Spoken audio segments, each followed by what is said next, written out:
Alvin Independent School District to order. Let the record show that a quorum of board members is present and that this meeting has been duly called and that notice of this meeting has been posted in accordance with Texas Open Meeting Act, Texas Government Code, Chapter 551. If you would, please, we'll have a prayer by Trustee Harris and then pledge of allegiance by students from Hassey Elementary.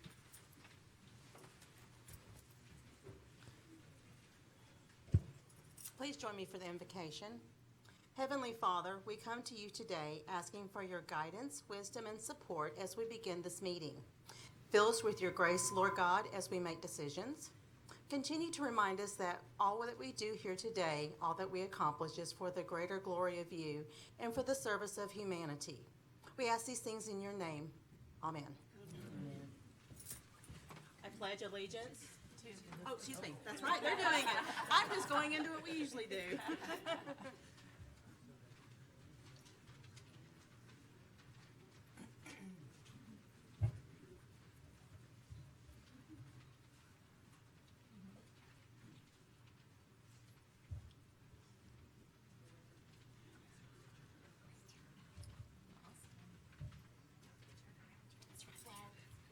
Whenever y'all are ready.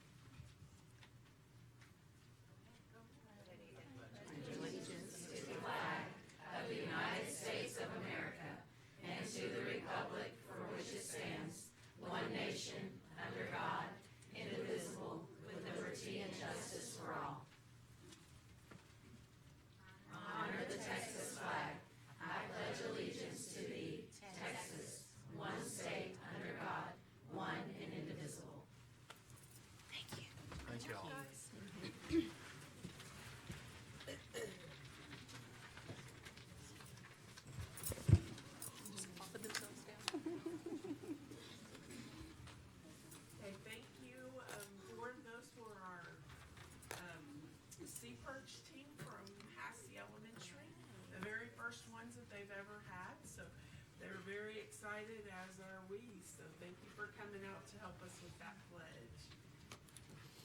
Moving today, the greeters today are from our CTE groups.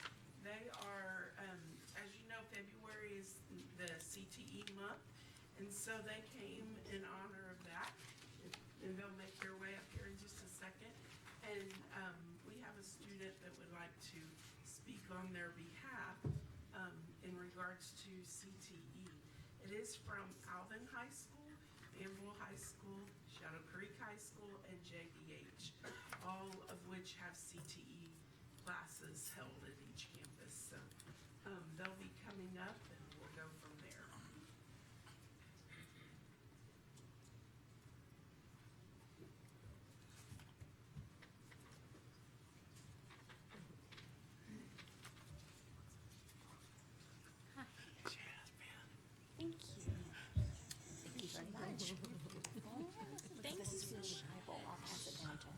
She has the blue jacket on. Nice. Thank you. Oh, you know what?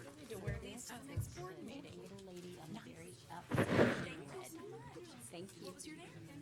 Anastasia. Thank you. Hello, ladies and gentlemen of the board. Nicole, she's down at the end. I'm from Shadow Creek High School, Vice President of the Skills USA program there. And, Thank you so much. From all of us here and all the Skills USA program, we just like to thank you for everything you've done for us and help us succeed in the ways that we have. All that we've done and accomplished has been because of you guys, and thank you for that. Thank you.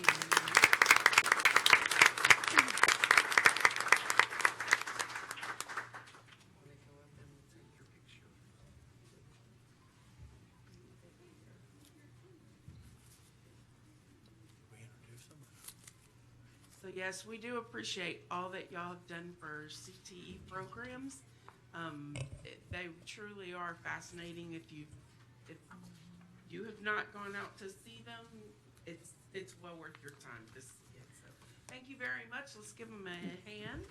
Thank you for being Ms. Rives, can we have them just introduce themselves, tell us what campus they're at, and maybe what CTE program or pathway they're in? Thank you. Hello, I'm Bailey Gilcrease. I'm from Alvin High School, and I'm in building clearance. Hello, my name is Daniel Chapa. I do building search at Manville High School. Hi, my name is Sadie Sanchez, and I do building search at Manville High School. Hi, my name is Austin Bond. I do building search at Manville High School. Anastasia Aquino. I'm in criminal justice at Shadow Creek. My name is Keenan Akelade. I'm at Shadow Creek High School, and I'm in criminal justice. Hello, I'm Jacob Siebenaller. I go to Shadow Creek High School, and I do crime scene investigation. Hello, I am Eric Simmons, and I do traffic stop at JB Hensler.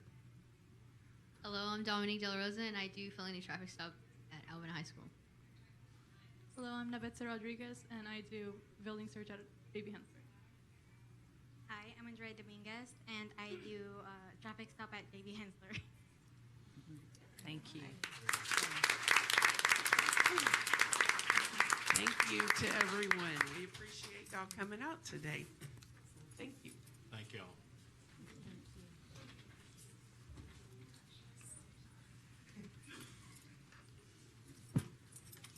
Okay, board, we have some accommodations today that I'd like to recognize.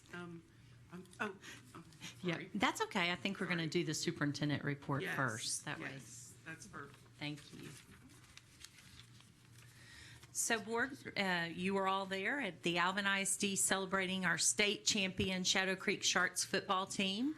Last week on February the 5th, we had hundreds of Shark fans that filled the school auditorium as the Alvin ISD celebrate the 5A Division I state champion football team. It was a great celebration. We had a lot of community, public officials out. Pearland, City of Pearland, some of their city council and their mayor came out, Rep. Thompson and Pete Olson's office. So it was a great celebration for our state champs. We also celebrated Shadow Creek High School senior Teresa Sandoval, and she created cleats for an NFL wide receiver. Teresa was contacted through Twitter when he saw her designs, and he commissioned her to make him some cleats. He's it's Marquise Valdez Scantling with the Packers. He's a wide receiver. The professional football player, again, contacted her through Twitter. She's for the My Cause, My Cleats project. And then Teresa has since been interviewed by ABC 13 and Channel 39, CW 39. And she also made me a custom pair with the Shadow Creek Sharks on it, and so that was pretty cool. And then Coach Butler also, that was a nice surprise. Alvin ISD Education Foundation Turtle Race was this last Saturday, and the weather was beautiful. We started with the fun run. It was a little cloudy, a little windy, but then as the day went on, there was beautiful blue skies, and the turtles floated down the bayou, and we had some winners. We adopted almost 14,000 turtles that raced down Mustang Bayou. Once the final numbers are in, the foundation anticipates raising approximately $110,000 to give back to our schools for innovative teaching grants. Also, student and teacher scholarships. So our foundation does a remarkable job, and we put a challenge on last week, and our schools rose up in our communities to support this wonderful event. So thank you to our executive director, Sheila Olson, and her volunteers and board for all they do for us. Alvin ISD Believes Awards. Again, several of you helped distribute these during the week of January 21st.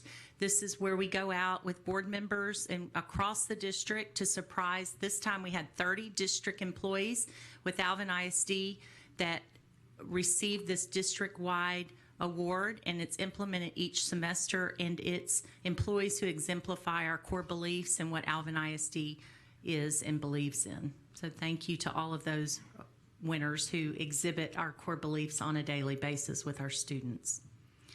If you were able to attend the Alvin ISD Fine Arts Rodeo Open House, Rodeo Art Open House out at Heritage, It was definitely an event you didn't want to miss, but it's an annual event, and our Fine Arts Department welcomed over 1,900 community members. They had food trucks out there. They had music going. It was a great event. Visitors were able to see over 650 pieces of rodeo art, listen to the live band, and enjoy a barbecue meal. We continue this as an annual event, and it's become one of the largest events that we host. Thank you to all of our Fine Arts Department and teachers and students who participated. We had elementary UIL academic hosted at Manville High School on January 24th. That was Friday evening and then all day Saturday, and over 1,000 elementary students competed. Students represented their schools in 13 events, and congratulations to all of our students and our staff who put in a lot of hours with coaching our students through the UIL events. Our junior high STEM students becoming engineers on January 27th, they became engineers, and they hosted an event where they designed and built a carnival ride and presented their designs to the first and second graders from the Alvin ISD Wings Academy. We also had Rep. Thompson who came out and visited that day and were able to see the kids' engineering projects. It was a great event. We also hosted Alvin ISD's annual health fair.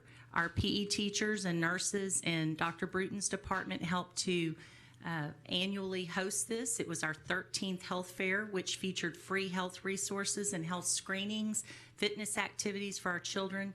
We had over 1,100 attendees and 42 vendors that made this event successful, and that was hosted at Manville Junior High this year.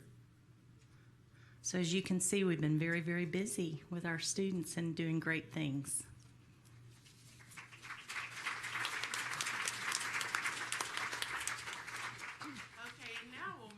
To commendations.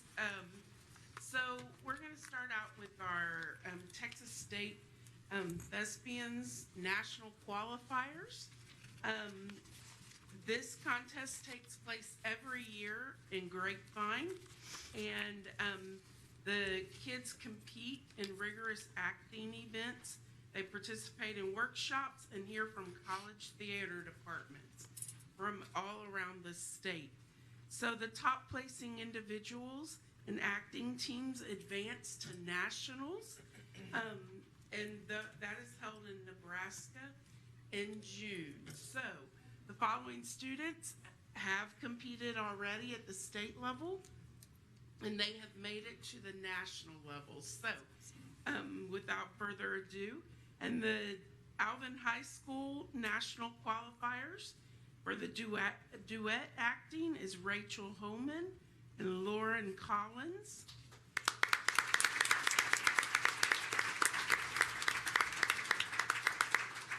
And Madeline Davila and Dulce Maxwell.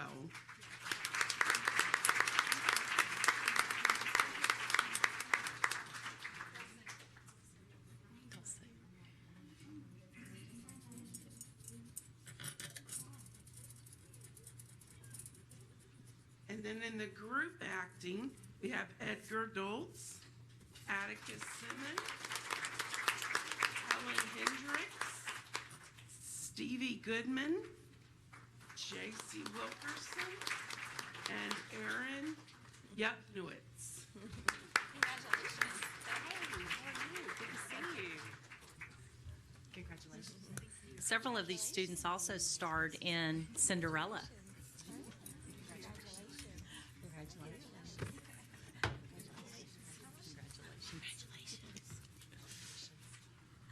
So parents, if you'd like to get a picture of these students, you may come up and do so at this time.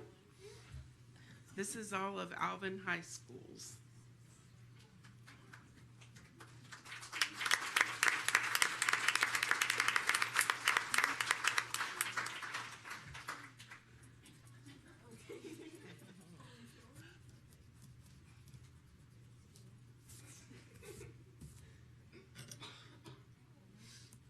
Okay, thank you very much. Congratulations. Manville High School's national qualifiers for monologue acting was Madison DePatty.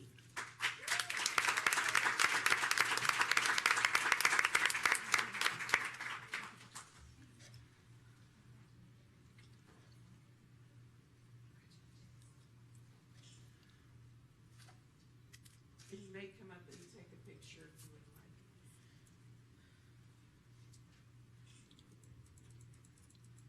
Thank you.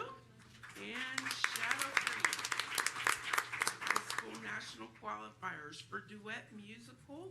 We have Caden Rincon, Jalen Morgan. We also have Reagan Higgins and Jada Thomas. Congratulations. And then for monologue acting, we have Sierra Salazar. Congratulations. Sound design, we have Samantha O'Neill. Congratulations. In stage management, we have Karen South.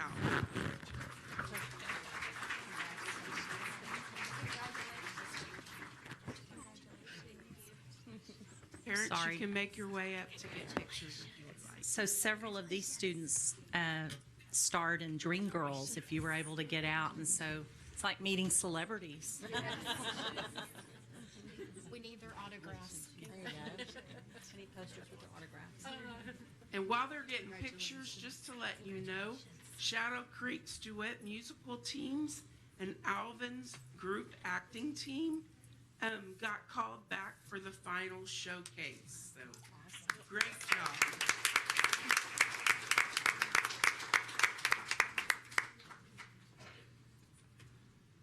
Thank you very much. Congratulations.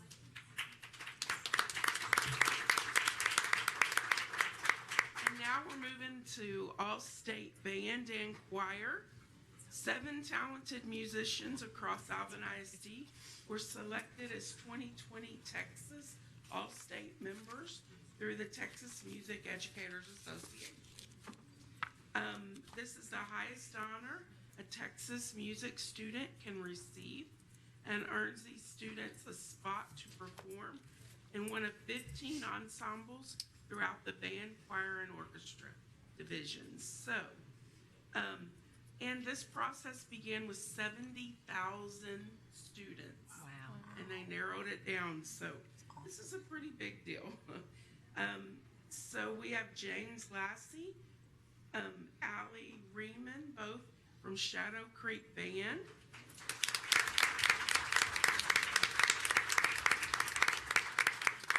From Shadow Creek Choir, we have Nicholas Matthew, Daniela Jacob, and Jada Thomas.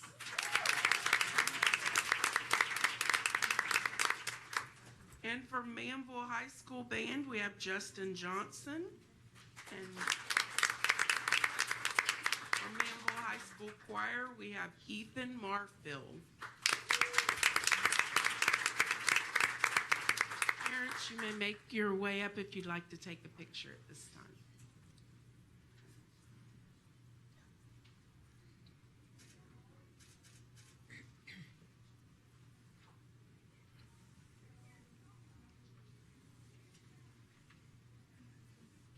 Okay, thank you very much. Congratulations. Board, we're going to follow that with the spelling bee. So, after correctly spelling the word tyrannical, 4th grader Neve Shaw from Pomona Elementary defended his title and took home first place trophy for the Alvin ISD Spelling Bee. Neve was the last student standing after 17 tough rounds of competition against the other elementary and junior high students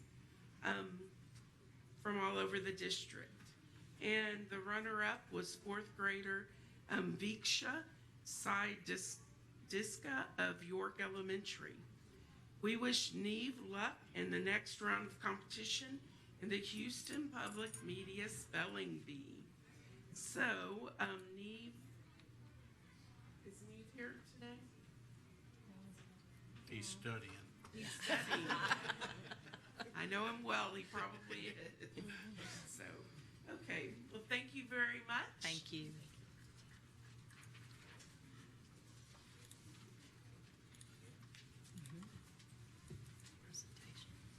Next, we'll have a presentation. This board is the presentation from our facility naming committee, and they're going to present or propose names that the committee's recommending.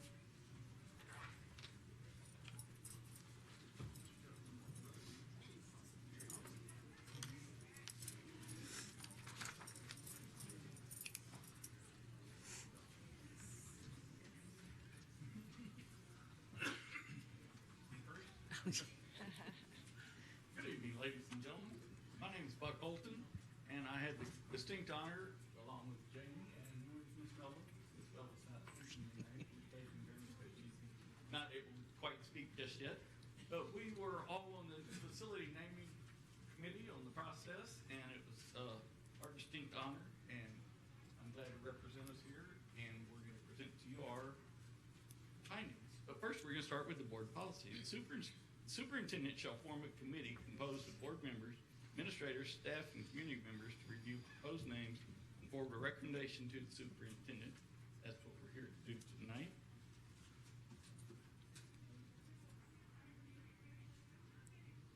Is it working? There we go.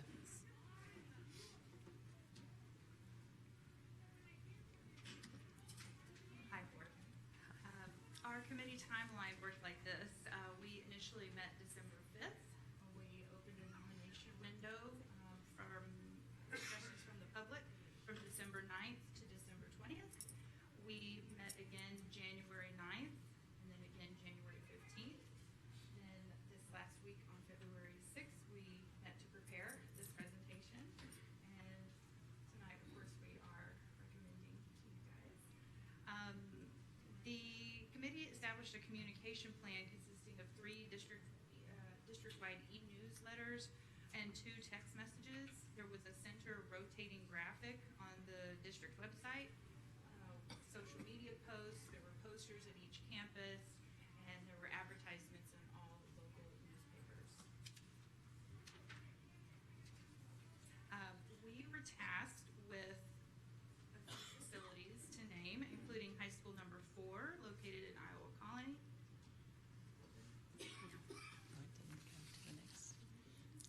No. Junior high number 8, located in the Meridiana Residential Development. The Performing Arts Center, located at Alvin High School. The Alvin High School Natatorium, and we had additional recommendations.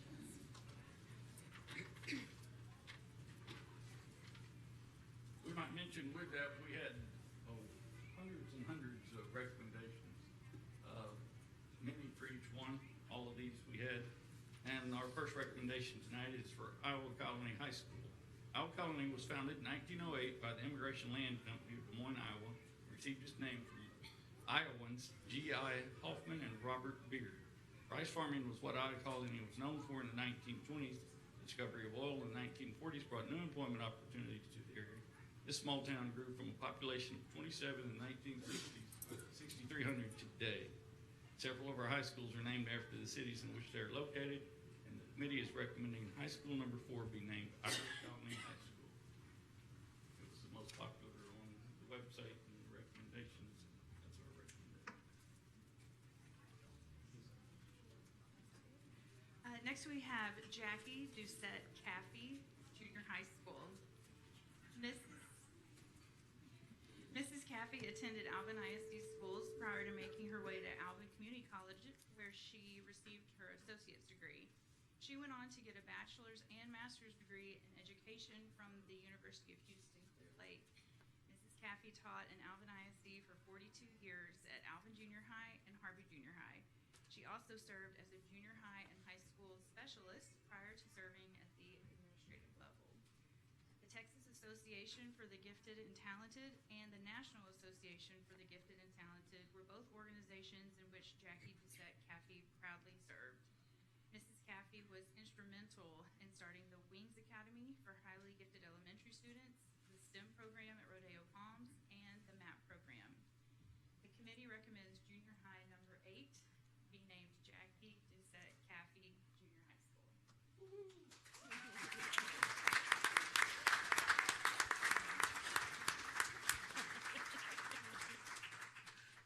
Thank you.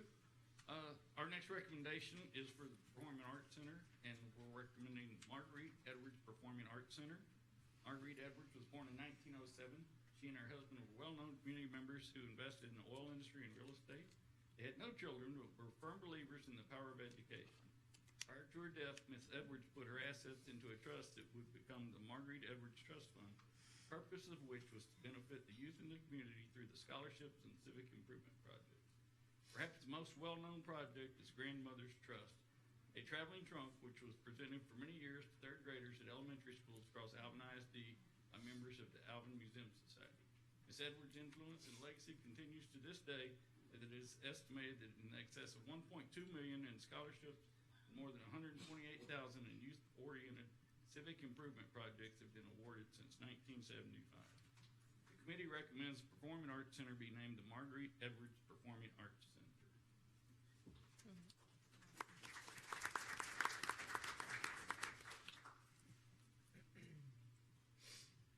The committee also has a recommendation for the natatorium, Lenny Garcia Natatorium.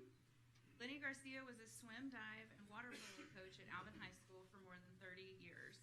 Mr. Garcia started and runs a scholarship program for Alvin High School swimmers. He coached PE at Stevenson Primary and coached swimming for the City of Alvin Aquatics Club. The committee recommends the Alvin High School Natatorium be named the Lenny Garcia Natatorium.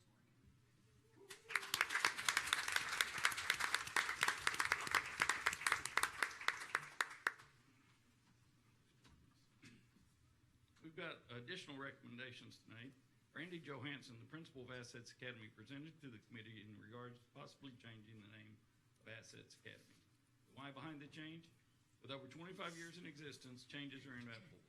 Alvin ISD had tremendous growth, which led to them to ask, how does a campus such as ours stay visible and relevant in our district? Three questions were asked. What is our purpose? How do we overcome confusion with adapt and options? How do we clarify our identity and purpose to all stakeholders? Vision. Together we rise, Assets Academy partners with our parents and community to engage, equip, and empower each student to be a life-ready learner, skilled in communication, collaboration, and problem solving.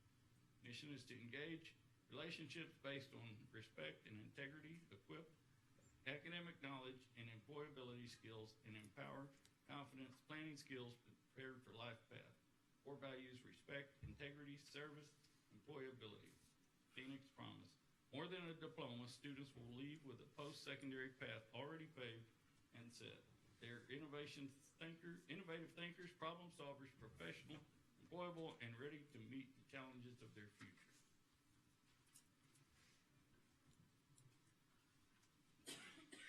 The 2020 vision. What does the future look like for Assets? Here's what they said. Together we rise. We believe that our students, given the opportunity to flourish in an environment that is conducive to alternative styles of learning, will rise above their challenges and soar to success. Our goal of moving forward is to do what we as Phoenix do, rise from our ashes. We will set the past on fire and build a new one from the ashes. The Phoenix, our mascot, encompasses all of the same traits of our campus population, giving our students a feeling of acceptance and a part of something special. Additional recommendations. Randy Johansson. As an integral part of the shift in mindset, we propose to give the Assets campus a name that represents what they live, believe, and feel. It's the heart of the campus, and we feel that the proposed name change is what will solidify the transformation taking place on that campus. For your consideration, we propose that Assets Academy be renamed to Rise Academy. And with that, we've made our recommendations. We're open for any questions. I was hoping to point at Pat and say, Thank y'all very much for the time and effort Yes. that went into this. It was not an easy chore and greatly appreciated by the board. my honor. Appreciate it. Thank you. Thank you. Next, we will move on to open forum, and nobody has signed up, so now we will move to consent agenda items. Does anybody want to pull any of those?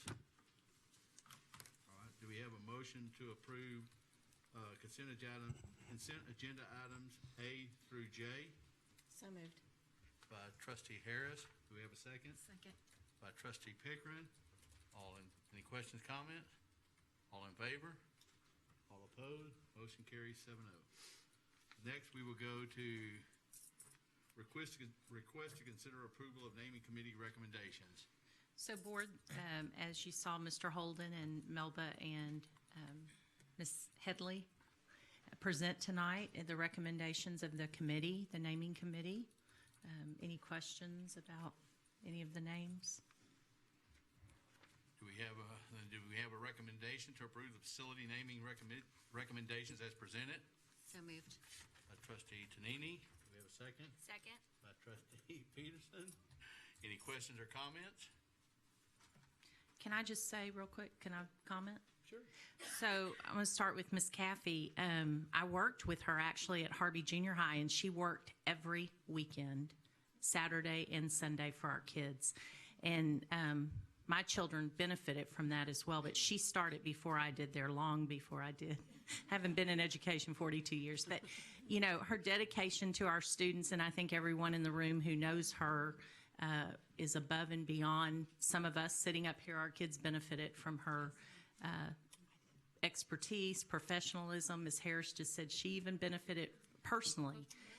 Ms. Caffey grew up here in Alvin and graduated from Alvin High School, and I believe her siblings did as well. So we're very proud that the committee and that we had people who did recommend her, because we think she exemplifies what a true educator is and the dedication that she gave to Alvin ISD. So thank you. And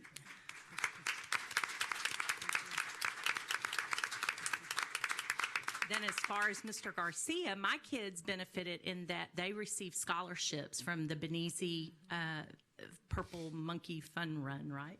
And so he and his wife have done this for years for the community, and you'll see them at all the community events. They're supporting everyone from ACC to Alvin ISD to the foundation. Anywhere around town, you'll see them supporting. And so what they do for our community and giving back to our students through their scholarship program, they don't just give to swimmers, they give to all kids. And so thank you both for what you do for our community and what you did for our students.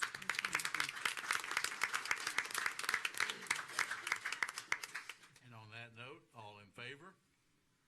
All opposed? Motion carries 7-0.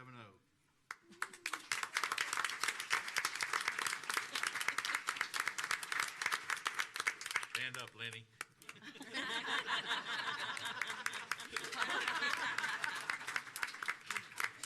Congratulations. Next, we'll go to request to consider approval for proposal HB3 pre-K proposal. So pursuant to House Bill 3 of the 86th Legislature compliance requirements, a proposal was extended to solicit and consider partnership with public and private entities offering full-day pre-kindergarten programs to serve our 4-year-old students. Purchasing received no participation in the proposal to be considered at our public meeting. Therefore, Alvin ISD qualifies to participate in the exemption waiver process. Approval is requested to seek the exemption waiver due to no participation. Okay, do we have a motion to approve seeking the exemption waiver due to lack of participation in HB3K RFP as presented? So moved. Have one by Second. by trustee Scheibel. Have a second. Trustee Winterstrom, a second by trustee Winters. Any questions or comments? All in favor? Motion has 7-0. Next, we go to request to consider approval of pre-K kindergarten full-day waiver for the 2019-20, 2020-21, and 2021 to 2022 school year. So board, as you well know, House Bill 3 requires school districts to provide a full-day pre-kindergarten program to eligible 4-year-old children, including this year. But before we got the information, the waiver didn't come out until January. It's due in March, and we are still just offering half-day pre-K. We had a committee that got together and studied space due to our fast growth, and the commissioner would consider a waiver if we so choose to approve to recommend a waiver for our program.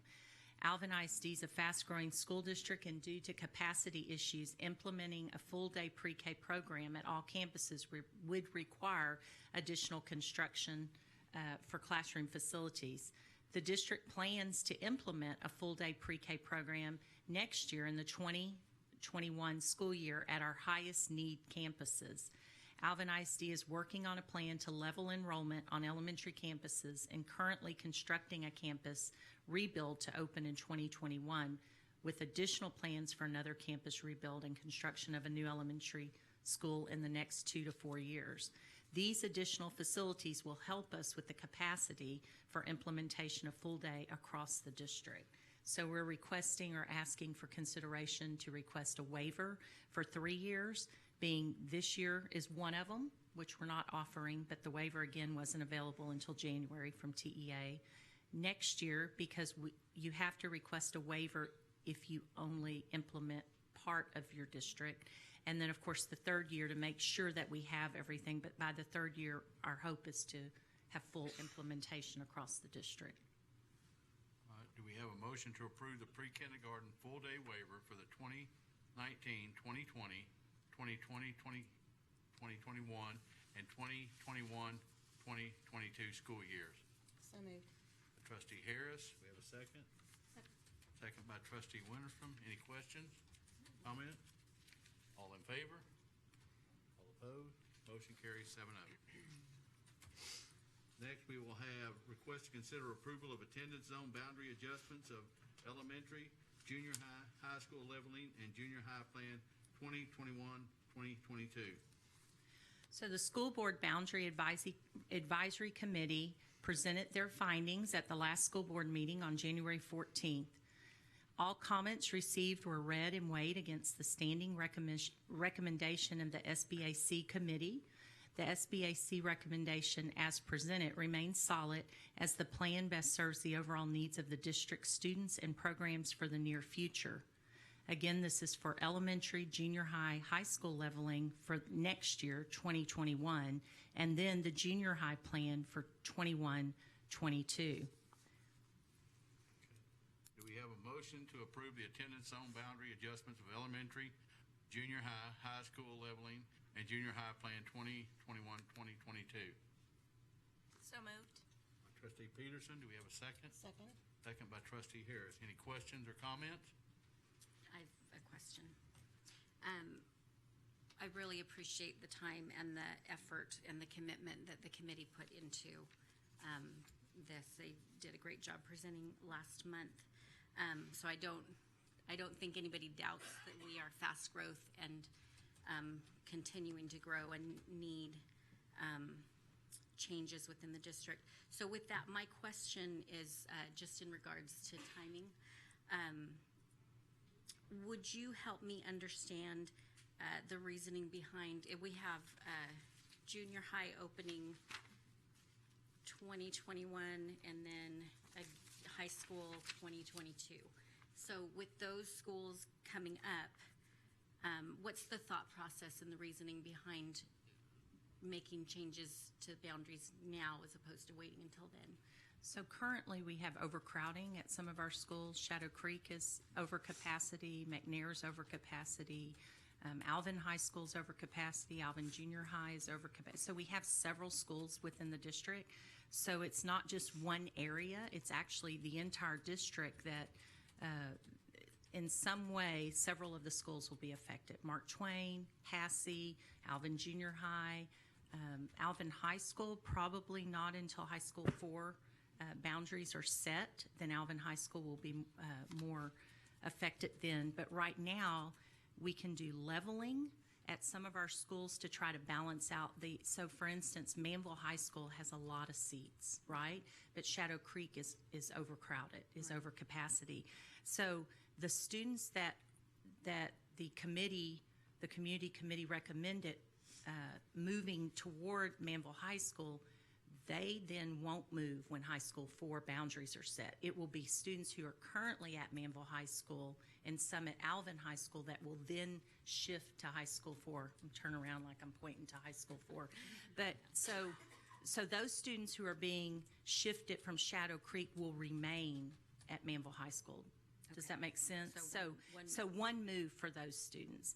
The other moves will then be to help fill high school 4. So, but we do have a long-range plan. I don't know if Mr. Miller wants to add anything to. Well, through the use of the enrollment projections and the bond planning, the Citizens Advisory Committee that helps with bond planning, we do, through those two pieces, those are significant parts of our long-range plan, looking out and knowing when we're going to need kids. We know that, or knowing when we're going to need schools. We know that we're growing by 11 to 1,200 kids on an annual basis, which is over a 10-year period, is the equivalent of almost 24 kids a week is what that averages. And so we know those children are coming. What's not always easily discernible with 252 square miles and over 20 planned developments that are active in Alvin ISD is exactly which one of those planned developments they're going to move into. And so we're building schools trying to anticipate that need and where those communities are going to grow fast and first. And so sometimes we end up with some campuses, just like we do Pomona right now, who is expected next year to already be over capacity. And we have some adjacencies of some campuses that have a few seats. So leveling this next year will help us utilize those seats and to reduce the numbers of some of the campuses that are overcrowded. Shadow Creek High School is projected to have almost 3,000 kids next year, a school that was built for 2,500 kids. And so by leveling this next year, and like the superintendent mentioned, going ahead and putting and rezoning and putting them in a boundary that where we reduce Shadow Creek High School's boundary, we end up with all of our high schools with populations where we can best assure the quality of the instructional environment. Because when these schools get big and a little bit bulky because they have more kids than we anticipated or really built them for, you know, it's going to have some impact to the quality of the school environment. Same with the junior high school, especially on the west side where we have fast growth, and it comes in clumps and clusters, and sometimes it's those planned developments, it's more popular because it's being marketed or the price point or whatever, and so that's hard for us to project and predict. So right now, we have a almost brand new McNair Junior High School that's full and over capacity. But we do have some spare seats that are in adjacent attendance zones, and so we're benefiting those and utilizing those to help level out, and that's the term we've kind of been using here, and utilize those seats so that the learning environment at all those junior highs is the highest quality and isn't overcrowded. That kids have opportunities at those schools and don't lose opportunity because they're overcrowded. And so without leveling this year, McNair Junior High is going to have 300 kids more than its rated capacity. Leveling puts them back down to just over 1,000 kids, not considering transfers. If the transfer policy that we have allows some transfers. But you can see that it's going to reduce the population over what we projected at McNair Junior High School alone by over 200 to 300 kids. And so that, again, helps us maintain quality learning environment there. Thank you. I have another question. May I? Sure. Thank you, Pat. In regards to the transfer policy, I appreciate you making those options available. So in past, we had chosen to grandfather students in a school, right? With this transfer policy associated with this possible zoning change, is the grandfathering still intact, or is this taking place of the usual grandfathering? Does that make sense? Yes. So in the past, we grandfathered incoming 8th graders at junior high, and then incoming 11th graders, maybe 10th or 11th graders. And then also incoming 5th graders, so 4th graders at the campus. Well, then through discussion and reading people's emails and their concerns and things, we said, okay, if we grandfather then 10th and 11th graders and we allow seventh graders. Well, we expanded it, is what I'm trying to say. So then we went back for the third time and we sat down and met. And again, we read every email that came through. Y'all were very good at forwarding all of the emails that you received so that we had consistent communication through admin services and building programs. So we appreciate that. And I know you read all the emails because you would call and you'd call Mr. Gesh or Mr. Miller and we'd talk through any concerns that our community had or our parents had. So I do appreciate you forwarding those because I know that your job's not to get involved in the day-to-day operations. That's what our job is. And a lot of times we even have more information than perhaps you do because as a board, you're a governance entity rather than an operational entity of day-to-day. So we appreciate that and your faith in us taking care. In fact, we even called some today to follow up with. But back to the transfer policy. So for the first time ever, and this may be a one-time thing because we'll have to see how many people take us up on it, but we're expanding the transfer policy to any student who is currently on that campus has the option to apply for a transfer. They have to qualify, and it is based on grades, attendance, tardies, things of that nature, discipline. But well, I don't think it's not in relation to grades. I take that back. It's in relation to attendance, tardies, and discipline are the three. And so we've expanded it now to any student who's currently there. So sixth graders who have already transitioned to the junior high will have an option to stay through the transfer process. And then ninth graders as well will have the option to stay through the process, and even elementary schools, they'll have the option if they're currently there. Now, if they're an incoming student, then that's when they would need to go to their zone school. Of course, extenuating circumstances and things, reach out. We're human people. Mr. Gesh's department does a phenomenal job talking and meeting with people and listening to concerns. But, we have to have some sort of a boundary, because if not, then we'll have overcrowded schools, we'll have safety concerns, our teachers will have overcrowded classes, there won't be opportunities for students in extracurricular because they'll be maxed out. So, as Mr. Miller said, we have a long-term plan. We bond plan, then we use our data that's available to us to make these decisions, and so we're willing to talk to anyone at any time. We have an open door policy there, but yes, our transfer policy has extended to current students attending that school. Thank you so much. Any other questions or comments? I had a couple. I want to thank the committee as well, and I also want to thank all of our staff who've worked very tirelessly, because I know we've all been burning up the phone lines. One question I had is, well, I have two. How are we communicating the transfer policy to our community and parents? So currently, Mr. Gesh's department put it on the website, so it's up on the website. It will also, pending approval this evening, letters will be mailed to those families that are affected. It's also going to go out through the school's e-news, and then again, pending approval, this evening, Mr. Gesh has tentatively scheduled a community meeting at Pomona next week to meet with anyone that's affected by the transfers.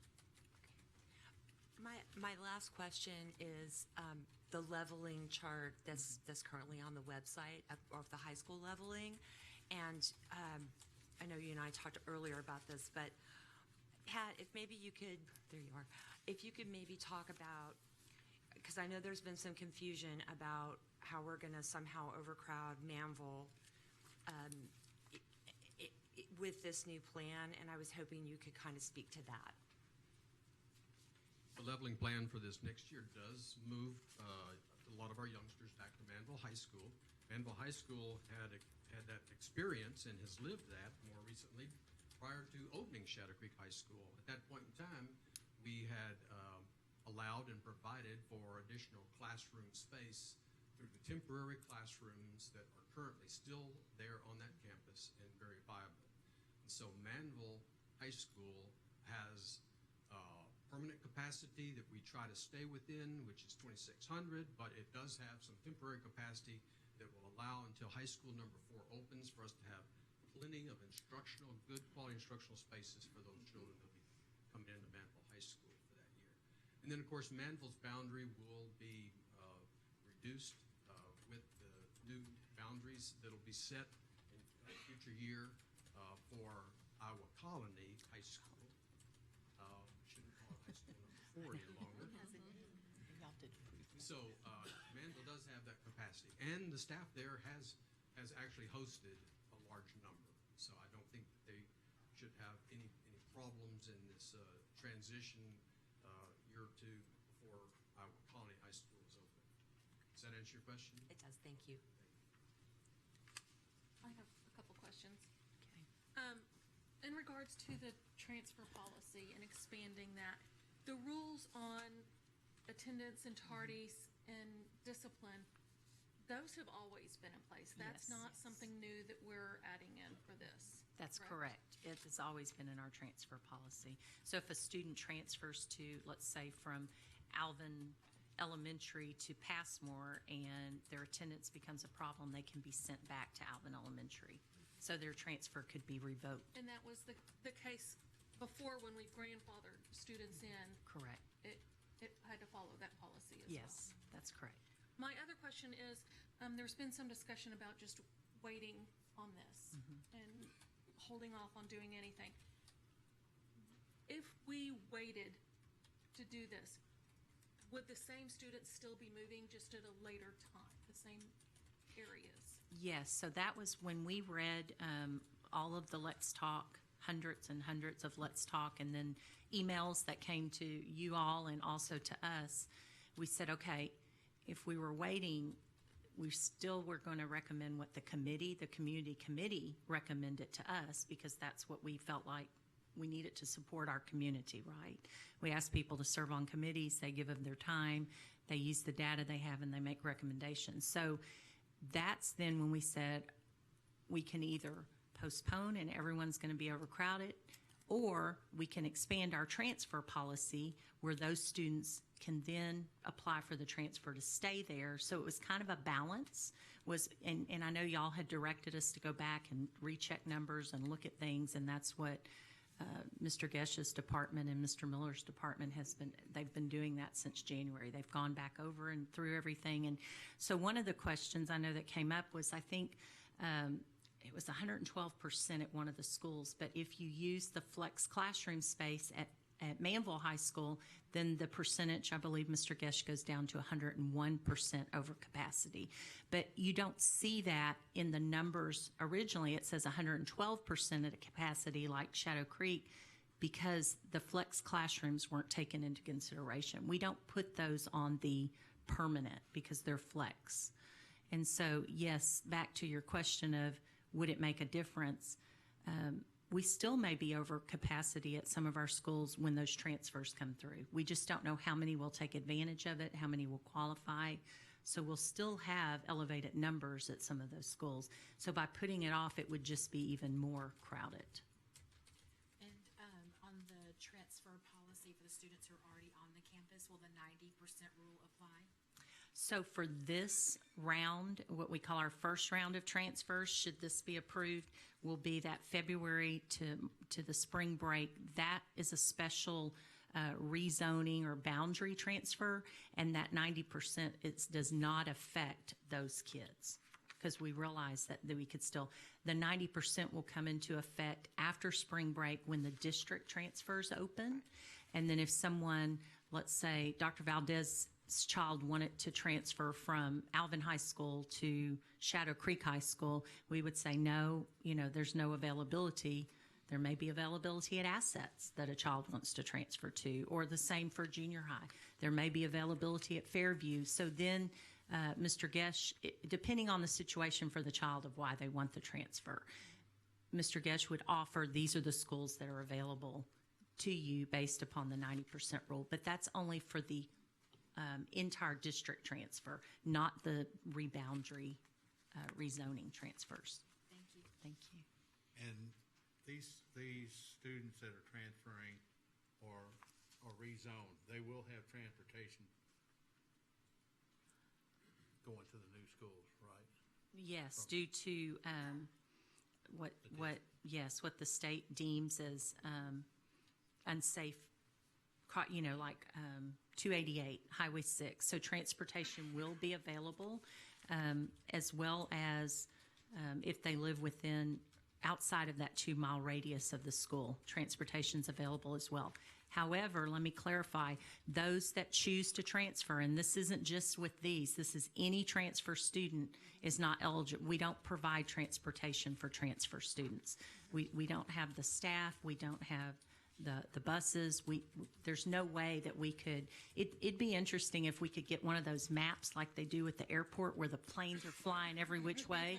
Mr. Dungan would have arrows going every which way with where we transport kids and how often every day, but we just don't have the resources to transport students who choose to request a transfer and go to another school. So we don't transport transfer students. So just to clarify, because I know there was some confusion, if I am a current Pomona 7th grader, currently zoned in McNair, and I choose to stay at McNair, I will not have transportation. Correct. But if I move to Rodeo Palms, where the new zoning will be, the district will provide transportation. Is that correct?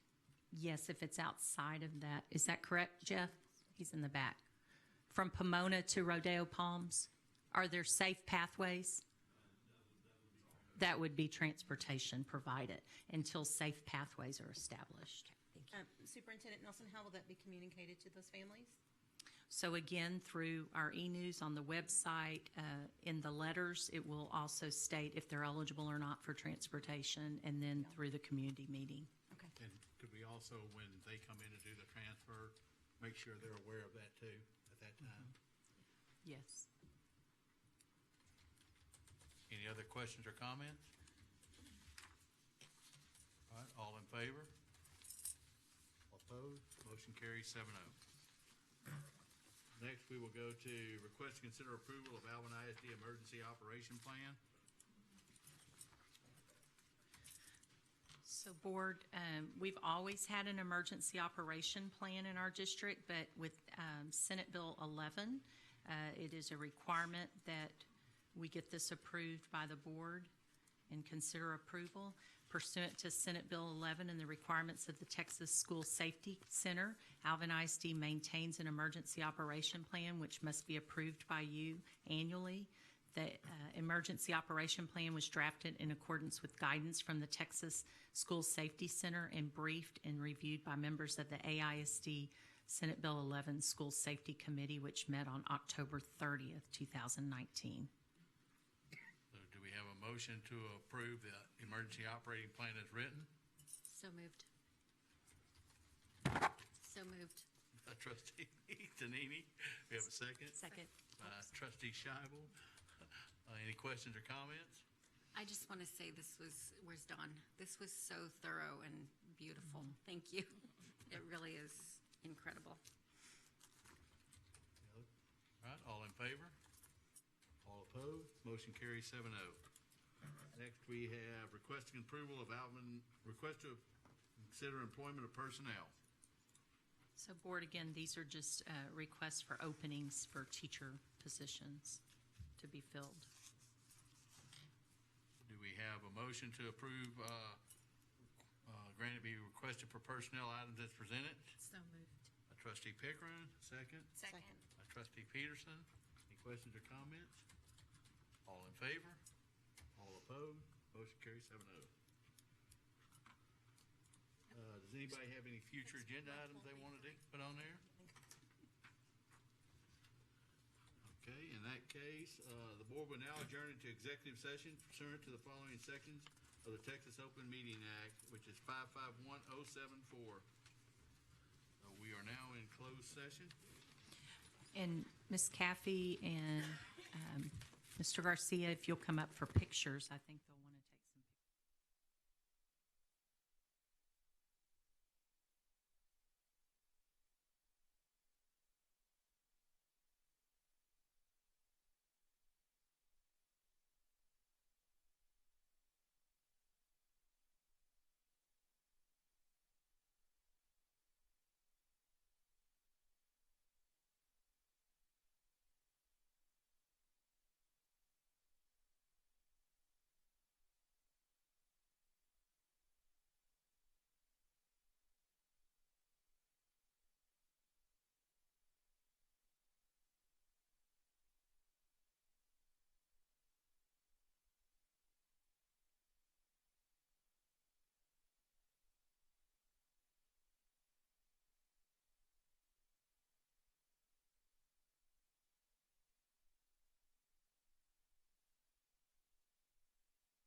discussion, and with nothing else, I make a motion to adjourn. Do I have a second? Second. Second by trustee Winston. All in favor? All opposed? Motion carries 7-0. We are adjourned. Good job, team. Thank you all.